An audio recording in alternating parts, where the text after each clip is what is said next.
Does the Constitution give room for that openness? Oh, yeah, the Constitution does, because it has bifurcated the government into three arms.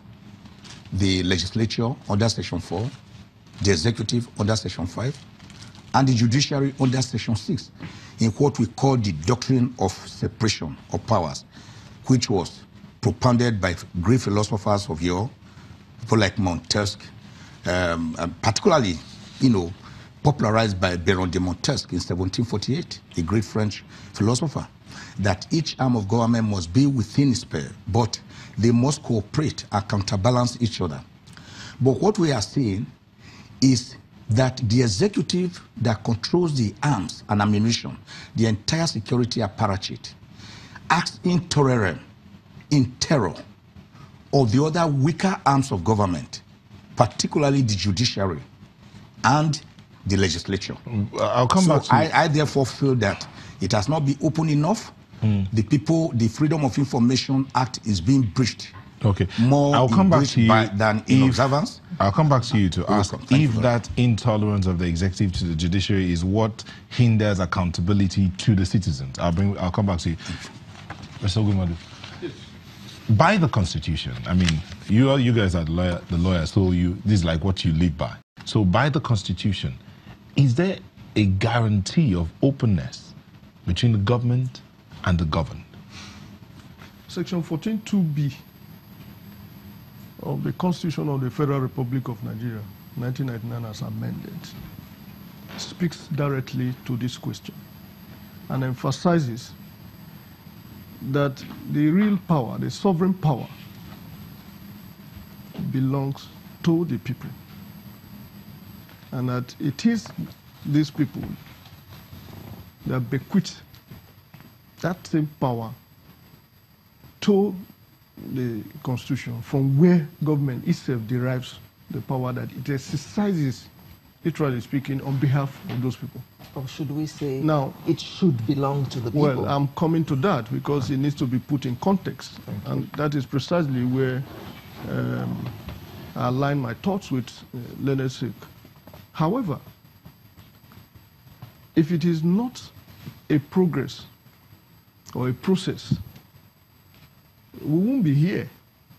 The media, too, won't be necessary.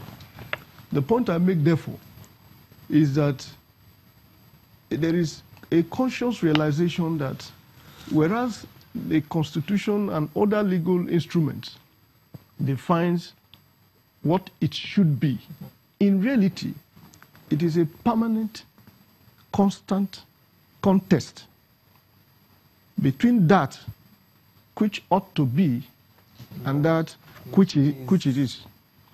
So within those two ends is the relative term that must be examined each time you ask that question. And it varies from state to state, from country to country.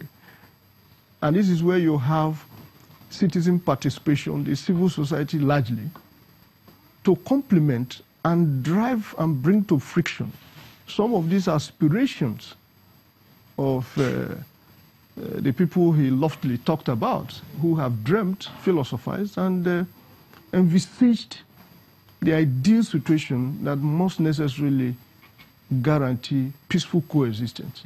And that is precisely why the media is there, armed with the very potent Section 22, to continually hold this government, this same government to which we have bequeathed our sovereignty, to accountable to the people, and so on and so forth. The civil society comes in. You can imagine the volume of work that the Freedom of Information Act was not an executive bill.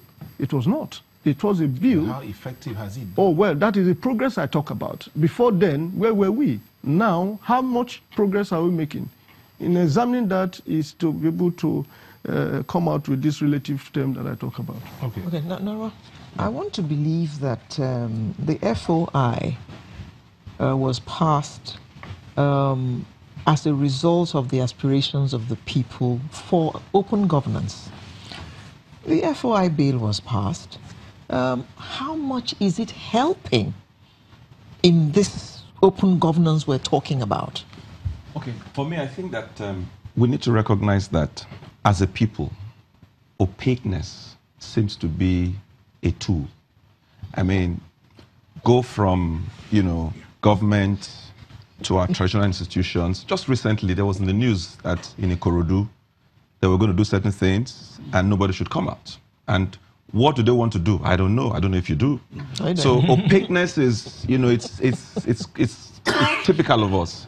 As we speak, we don't really know how much senators earn. Our president has been unwell for as long as we can all remember, but nobody knows what's wrong with him. So, I mean, you just go from one end of town to the other end and you see this, in display. So the FOI is a good tool, but you know how it is. We, again, as is typical of us, those who are supposed to submit to the FOI are finding ingenious ways to circumvent because again we seem to delight in being opaque, so that the less you know, the better it is for me. So we've made some progress. So the question we should now ask ourselves is, so what do we do to ensure that the FOI becomes what it was meant to be? I think that's the question. That's the next question that we want to begin to try to answer, because evidently, it's like the cane is out there, but the child is not listening. So what do you do? Well, maybe the lawyers can tell us what we can do about enforcing the FOI. Yeah, what I want to say here is that the civil society, the people themselves, should be the main drivers of the system.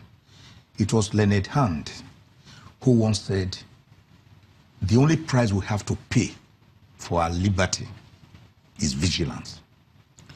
When you are not vigilant, you, the dog, you will allow the government, which is the tail, to wag you. Because we elected them. Now, in the last 1 year, I have written about 3 letters, very critical letters, to the government of Nigeria to say, we'll be hearing that you are recovering a lot of loot from Nigerians. Some of them from septic tanks, some graveyards, some shopping malls, some from airports, some from houses. Thank you for the information, but please, can we know how much you have recovered? How many properties? Where they are? Can you let the people know? Because, sirs, I hear that this recovered loot is being rerouted to cronies, to aides, to friends, to classmates. That letter was never replied. And I brought it under the Freedom of Information Act. I think what we should begin to do, which is what I am planning to do, is to test it in court by asking for an order of mandamus to compel the government to make this disclosure to me as a citizen of Nigeria, who is a tax-paying citizen, who wants the goodness, if not the betterment of this country. So it is not just lawyers alone. It is a task for everybody, every one of us. Because poverty, death, melancholy, hunger, thirst, none of them knows any person of any race or creed or religion or gender. It is all pervasive and it affects everybody.